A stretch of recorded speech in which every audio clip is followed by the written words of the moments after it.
This is Austin Real Estate Investing. Austin Real Estate Investing. We'll be discussing real estate investing in Austin, Texas, and bringing you experts from all different sectors of the real estate game. Your host, Jordan Moorhead, is a real estate agent and investor in Austin and is here to help you get started or to build your portfolio and explore new strategies.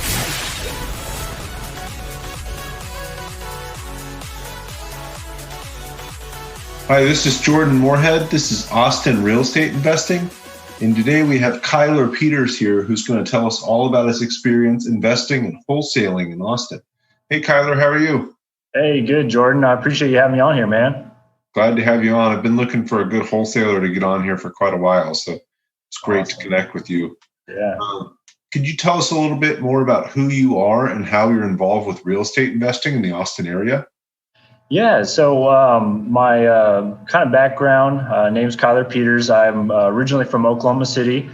Moved to Austin about 5 years ago, and I met Nicholas Perry and Brandon Sepulveda, and they owned a wholesaling company called Want to Sell Now. So they are virtual nationwide. So I've been working with them for just a little over a year now. So I am the director of acquisition. So I am on the front lines talking to sellers all across the country, nationwide, pretty much locking up deals. So we've been in almost 45 states, 45 different states now. Yeah, so we're trying to hit all 50, and we're not stopping until we do. So, but yeah, as far as the breakdown, we were one of our personal bests last year. We did a little over 2 million in assigned revenue. As far as like our goals this year, we're trying to hit the 3. So anything above that is just icing on the cake, man. So we are trying to grow. Awesome. So you wholesale virtually. You're not in all these markets, correct? That's correct. Yes, sir. Completely virtual. I've never set foot on any of these properties myself. No. Nice. I actually hear that more and more now. And, people are probably thinking that sounds crazy, but we actually bought a property through a virtual wholesaler here recently who never went in the property himself. He actually was in California the whole time. So, oh, man, that's awesome. Actually, it's super common anymore that people are doing that. Absolutely. Where are you currently located, Kyler? So I'm located in Austin, Texas right now. Yep. We have, we're in office. So our headquarters is off First and Ben White here. So, nice. So right downtown. Yep. Why do you choose to invest and live in Austin or be involved in the investing scene in Austin? Man, Austin has definitely been a blessing for me. Honestly, it's created so much opportunity. There's so many smart, intelligent people here, and they're all driven. I mean, everyone you talk to has big aspirations in Austin, and honestly, coming from a place like Oklahoma City, it's, I guess, forward thinking as Austin is. So I just saw Austin as a great opportunity to get out and just try something new, and it's just paid off tenfold. So I am definitely happy with my decision here. Awesome. And I guess, what I like to ask all of our guests is what initially attracted you to the real estate industry or real estate investing as a whole? Right. So my thing was I was always big into sales. I was always a people person. So I've done anything from hospitality to just service industry type things. And I just saw real estate as something I wanted to do long term. And I never realized how easily accessible it was until just recently. So that was really my main thing was you see every wealthy individual and they usually have one thing in common, and that's real estate. So I think it was just seeing how many successful people there are in real estate and saying, okay, how do I get a piece of that? How do I achieve what they've achieved, essentially? So that's what attracted me to real estate. Yeah, no, I can't remember how many, the percentage of millionaires that are made through real estate compared to other avenues is just extraordinarily high. Absolutely. It's something like 50% or more of millionaires became millionaires through real estate. So obviously there's other avenues out there. There's business. There's the really slow way investing in, retirement funds or the stock market for a long period of time. But what's great about real estate is you get that awesome leverage and all the growth. You get growth, you get cash flow. You have the ability to control the asset and really point it where it goes.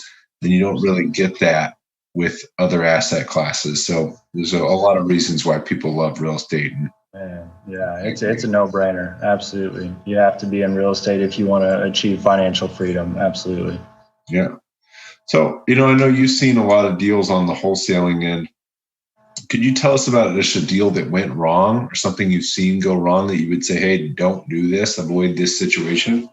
Oh, yeah. I mean, it happens all the time in our industry. So especially even more so being virtual, you can only go off of what you know, essentially. So if the seller is dishonest or if something happens while you're going through escrow, my thing is just always ask the right question. So if you're getting all the necessary information and you're checking the title properly, so a lot of times I'll see wholesalers and I guess just less experienced. They've had certain situations where they'll go sign a quit claim deed on the back of a car and not run a title search on that. And then they just found out they inherited $50,000 lien on the property. So they're upside down at that point. So I definitely recommend doing it the traditional route, going through a title company. And we even leverage real estate agents in these markets that we're not super familiar with. So we'll go to a real estate agent and say, hey, you know what, we were going to take this property down. We were going to fix and flip it. It's just not looking like it's in the cards for us right now. So do you have any cash buyers that might be interested in this property? So not only are they going to make a commission on the front end for just bringing us a buyer, they're most likely going to be that listing agent on the backside whenever they go to fix and list it. So I definitely recommend realtors working with wholesalers and vice versa to create that relationship. Because, I think the biggest mistake you can make in this game is trying to go at it alone, not having the right resources. So definitely have a good team behind you. Yeah. And it really is a relationship business. So I think for me, that's so big. It's having relationships with so many people. And whenever you have a situation come up, if you're friendly and nice to everybody and you purposely build relationships, you may have a situation come up that you don't know how to handle, but you say, oh, I know Kyler handled this situation. I could just give him a call or shoot him an email and see what he did. And it makes your life so much easier. Absolutely. And like you said, as a wholesaler, that deal might not work for you, but you can shuffle it off to a real estate agent that's working with a retail buyer, and it can work for everybody. Absolutely. Yeah. And that's, like you said, relationships are the key. So we leverage that heavily. We're like I said, we did deals in 45 different states. Did we know someone in each of those states before we locked the contract up? Absolutely not. But we had the resources of the right people and asking the question. So I think just getting out there and meeting people is a big thing. Yeah. So, Kyler, I'm going to reframe this next question a little bit. What's one thing you think newer wholesalers should know? So I know tons of people ask me about wholesaling. Full disclosure, I know next to nothing about wholesaling. I'm a residential real estate agent and a buy and hold investor, but I do not understand too much about wholesaling at all. And I'm going to defer to you and say, hey, what do you think a new wholesaler should know? Hey guys, this is Jordan Moorhead here, and I wanted to ask if you could do a huge favor for me. If you could go leave a review for this podcast wherever you're listening to it, that would really help me get this into the hands of other people that are interested in information about Austin real estate investing, and I'd be able to help more people.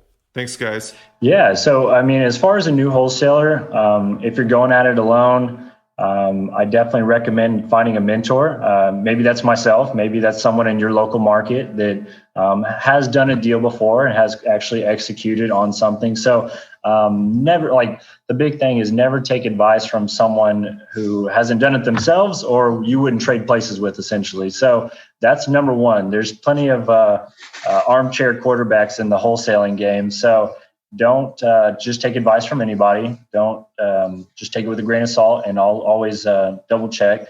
The next thing would be to make sure that you're giving yourself enough time. And I honestly recommend being transparent with these sellers that you're working with.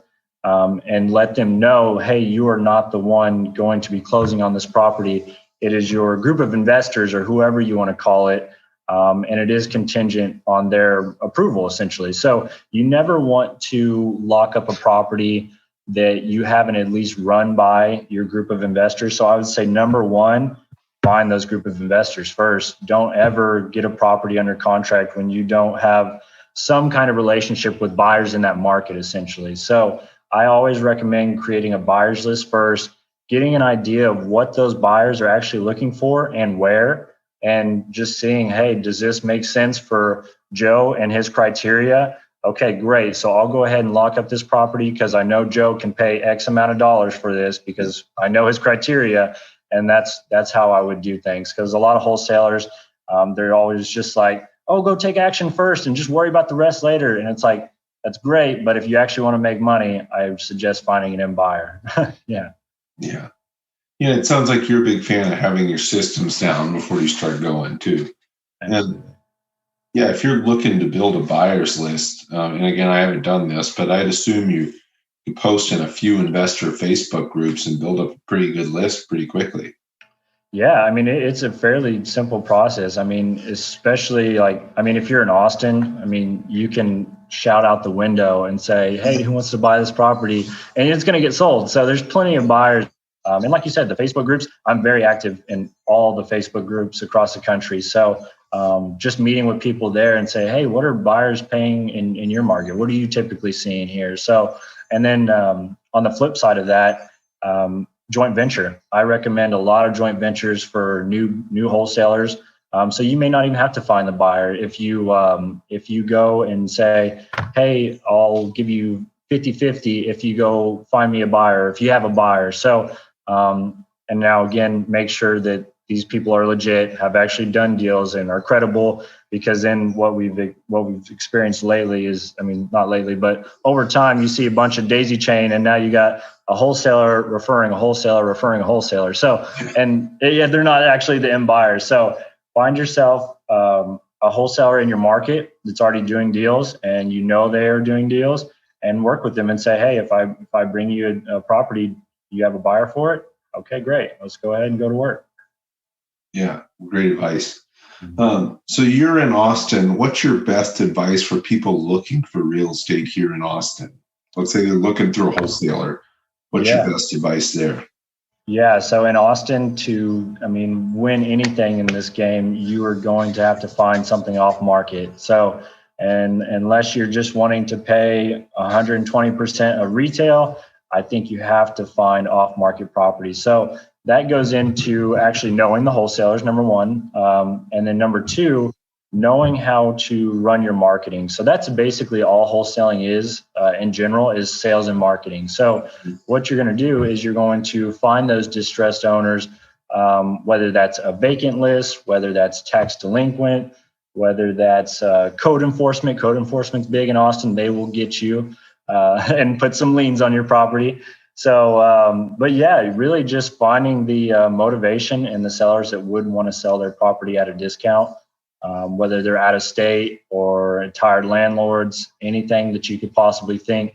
Why would someone sell their property at a discount? That's kind of what you're going for. And there's all sorts of services and lists, sites and things like that where you can just basically pay some money, pull a list, and skip trace it, and then start making some calls. Awesome. And for newer investors, do you more recommend getting out there and marketing, doing direct mail, or making calls? It seems like making calls would be a lower dollar investment. Yeah, as far as if you're very new to this, I definitely recommend keeping your overhead as low as humanly possible. I'm not a big fan of mailers unless you're just doing super targeted, or maybe it's someone that you've already even called on and you just want to do that extra touch, hey, I'm going to send you something personal. Then that's when I would recommend doing mailers. But yeah, like you said, I highly recommend staying strictly to the calls. And if you want to go, for the price of gas money, I would recommend driving for dollars. And that's basically where you're driving around neighborhoods that you think investors would want to buy in, seeing a property that looks distressed, whether it's boarded up windows, doesn't look like anyone's living there, anything at all like that. And then skip tracing that address. So there's all sorts of affordable ways to wholesale. Absolutely. Awesome. I know it's real big for people looking to get into the real estate investing realm with not a lot of money. And it sounds like you just need to put in the work and you can avoid the money. Absolutely. Yeah. And that's exactly how I started because I basically looked at, okay, I want to be in real estate. I want to invest, but I don't have the capital right now. So how do I get in and start, raising that capital? So wholesaling is absolutely the quickest way to boost your income as a real early real estate investor. So if you don't have the money to go either put 3.5% down and go house hack something, or 20% down and get an investment property yourself, wholesaling will get you in the door to actually meeting those investors who might provide the hard money or private money that you need. And B, just it's a quick way to make some fast cash, honestly. Yeah. So, were there any books or anything you read to get into wholesaling? Was it all mentorship? As far as books are concerned, I would definitely recommend, if you can't wholesale after this, then I've got nothing for you. That's literally the book title. So let me see if I can't find it in my Audible here real quick. But yeah, so it's by Todd Fleming. It's called If You Can't Wholesale After This. So that gives you a really good breakdown of just the wholesaling process in general, and kind of like you said, developing those systems and processes. And I recommend podcasts.